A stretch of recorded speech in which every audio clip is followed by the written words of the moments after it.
There is a moment that every man knows. It usually happens at the worst possible time. Maybe you are standing at a funeral. Maybe you are watching your partner pack a bag to leave you. Maybe you just watched the most heartbreaking scene in a movie and the person next to you is sobbing into a tissue. And you are standing there. You understand intellectually that this is sad. You know you should be feeling something, but nothing. Your eyes are dry, your throat is open, your face is a mask of stone. You feel like a desert where it hasn't rained in 20 years. You try to squeeze a tear out just to prove you can, but the plumbing is broken. The valve is rusted shut. You are suffering from emotional constipation. I know, it sounds funny. You can laugh. Dark humor is probably one of the only ways you let pressure off anyway. But this is a real psychological phenomenon. You are a man who has been trained, conditioned, and rewired to survive by turning off the main switch to your own soul. To understand why you can't break down, we have to go back to the playground or the locker room. There was a moment, maybe you were 5, when you learned the golden rule of manhood. You fell down, scraped your knee. You started to cry because you were a biological organism experiencing pain. And an adult, or an older brother, looked at you with a mix of disgust and panic and said, "Stop it, big boys don't cry, don't be a sissy." In that moment, your brain made a terrifying association. It linked vulnerability with shame. You learned that if you cry, you get rejected from the tribe. And to our primal brains, rejection equals death. So you didn't just stop crying. You built a dam. You became an expert at the swallow. You know that feeling? The lump in the throat? You learned to swallow it back down. You learned to clench your jaw. You learned to turn your sadness into something more acceptable, like silence or anger. You practiced this for 30 years, and now you are so good at it, you can't turn it off. This isn't just a habit. It is a biological rewiring. Psychologists have a fancy word for this, alexithymia. It roughly translates to no words for feelings. When a normal person feels sad, the signal goes from their limbic system, the feeling brain, to their prefrontal cortex, the thinking brain. And they say, "I am sad." And then they cry. But for the man who can't break down, the bridge between those two parts of the brain has been burned. You feel the physical sensation, the tightness in the chest, the heavy shoulders, the headache. But your brain doesn't register it as sadness. It registers it as stress, or fatigue, or annoyance. You are emotionally colorblind. You look at the emotional spectrum, and instead of seeing blue, sadness, red, anger, and yellow, joy, you just see gray. You are walking through a gray world, wondering why everyone else is reacting to colors you can't see. And this numbness is terrifying, because you can't numb the dark without numbing the light. If you can't cry at the funeral, you also can't feel the soaring joy at the wedding. You are living your life through a pane of thick, bulletproof glass. This manifests in 3 specific ways. See if you recognize yourself in one of these archetypes. The Stoic statue.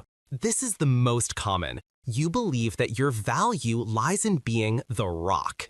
You think, if I break down, who will hold everyone else up? You view your family as fragile and yourself as the load-bearing wall. If the wall cracks, the house collapses. So you suppress your emotions out of sacrifice. You are eating the pain so your family doesn't have to. It is a noble, tragic, and ultimately impossible task, because eventually the wall will buckle. The rationalizer. This is the guy who intellectualizes everything. You feel a wave of sadness coming, and your brain immediately intercepts it with logic. Why are you crying? Crying doesn't solve the problem. Let's look for a solution. You treat your emotions like a software bug that needs to be patched. You give a TED Talk about your grief instead of actually grieving. The volcano. This is the dangerous one. Physics tells us that energy cannot be destroyed. It can only change form. If you don't let the sadness out as tears, it will find a way out. And for men, the path of least resistance is usually anger. You aren't sad, you're pissed off. You explode over a traffic jam.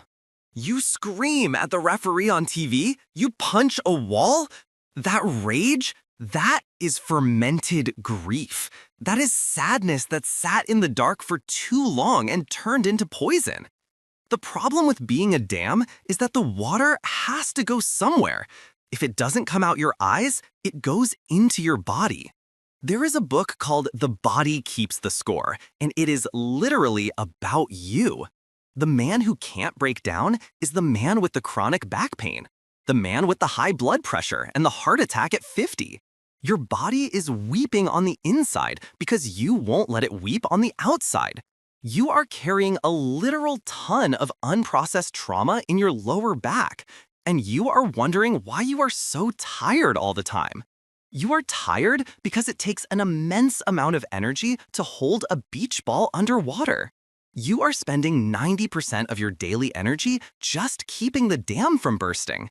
So, if you are sitting there feeling the gray, how do we fix it? We do not force it.